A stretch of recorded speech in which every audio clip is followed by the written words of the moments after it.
Ang mundo ay punong ng kababalaghan at mga misteryo na hindi maipaliwanag tulad ng kwento ng mga matatanda na ibabahagi ko sa inyo.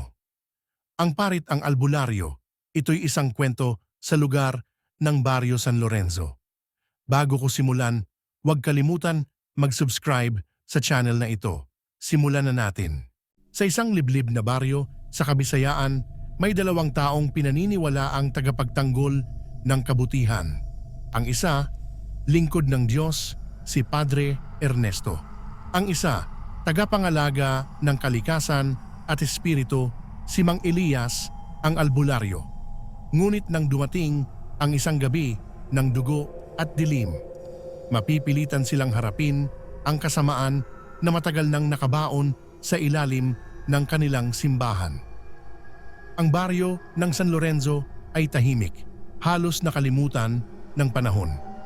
Sa gitna nito, nakatayo ang simbahan, luma, gawa sa batong korales, may mga retasong kandilang hindi nauubos kahit walang misa.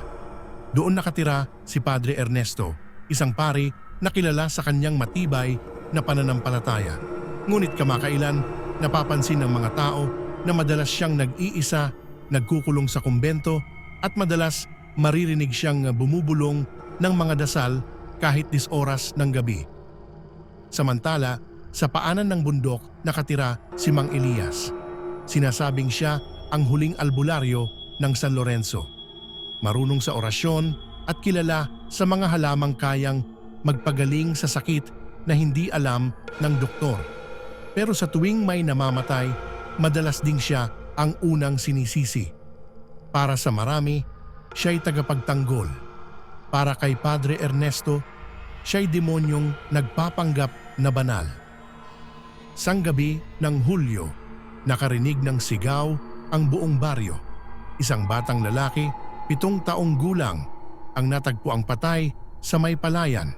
Tuyong-tuyo ang dugo at may 2 maliliit na butas sa dibdib, tila sinipsip. Ang mga mananampalataya ay nagdasal. Ang mga matatanda nagtakip ng mga bintana. Hindi ito gawa ng tao.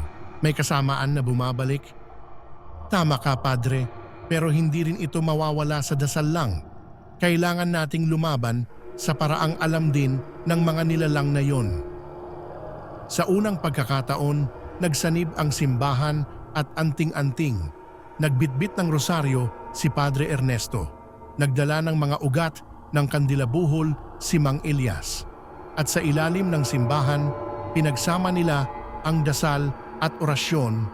Hindi nila alam may isang nilalang na matagal nang nanonood.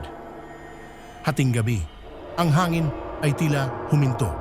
Sa ilalim ng altar, naglatag si Mang Elias ng mga dahon, asin at itim na kandila. Sa gitna, inilagay ni Padre Ernesto ang banal na tubig at krusipyo. Nag-umpisa silang magdasal. Latin verses sa isang dulo, lumang wikang Bisaya sa kabila. Habang tumatagal, naghalo ang kanilang tinig, parang isang panaghoy ng kaluluwa. Biglang lumamig ang paligid. Ang mga kandila, isa-isang namatay.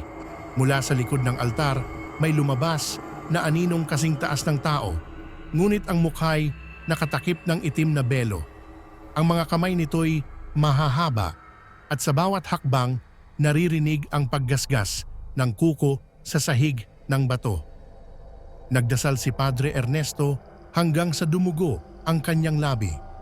Si Mang Elias naman sinubukan pang sunugin ang nilalang gamit ang langis na may abo ng santo. Ngunit bago pa niya maabot ang krus, tumagos ang anino sa kanya at bumalik ang apoy pabalik sa altar. Isang sigaw, isang ilaw at pagdilat ng pari, siya'y mag-isa na. Kinabukasan, natagpuan si Mang Elias sa loob ng simbahan. Nakatayo, nakapako sa krus. Ngunit ang nakapangingilabot, nakangiti siya. Sa ilalim ng krus, may nakasulat sa lumang tinta, "Hindi lahat ng dasal ay banal." Simula noon, isinara ang simbahan ng San Lorenzo. Walang pare, walang misa, pero tuwing Biyernes Santo may nagsasabing nakikita nila Ang dalawang anino sa loob, isang nagdadasal at isang bumubulong ng sumpa. Kung nagustuhan mo ba ang kwento, huwag kalimutan mag-like, share, and subscribe sa Takip Silim Stories. Maraming pa tayong nakakatakot na kwento na parating. Hanggang sa muli.